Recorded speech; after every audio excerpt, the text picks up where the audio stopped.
নিন মোটামুটি 2.5-3 বছর ইউটিউব জার্নিতে আছি। পায়রা অনেক পায়রা প্রেমীর কাছে গেছি, পায়রা দেখিয়েছে, কিন্তু রেসার পায়রা শখিন মানে পায়রা শখিন এতটাই সুন্দর বা এতটাই মধুর, আমাদের এই শান্তির প্রতীক দেবব্রতদার কাছে না আসলে অবশ্যই জানতে পারতাম না। কারণ পায়রা পোষাটা শুধু পায়রা পোষার মধ্যে সীমাবদ্ধ রাখিনি, পায়রা পোষাটা এখন সুমধুর করে তুলেছে। কারণ কেন, পায়রা এইগুলো দেখছেন এত সুন্দরভাবে আছে, শুধু এইটা না, প্রায় একসাথে, অবশ্যই কথাটা মাইন্ড করবেন, একসাথে 90খানা জোড়া বসানোর মতন ক্যাপাসিটি তারা করে রেখে দিয়েছে। পায়রা প্রেমীরা বলবেন এখানে থেকে কটা জোড়া আছে, না একদমই না।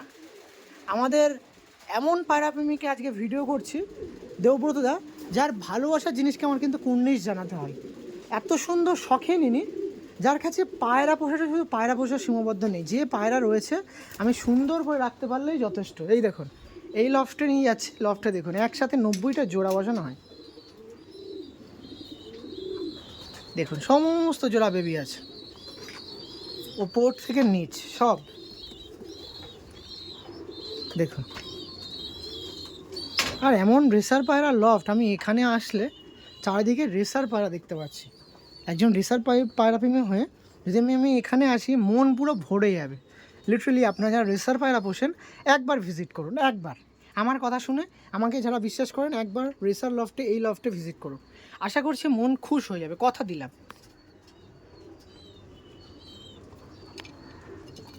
দেখুন প্রচুর রেসার পায়রা আছে, কি ছেড়ে কি দেখাবো বলুন। ফুল ভিডিও দেখবেন, কথা হবে। ওকে, থ্যাংক ইউ।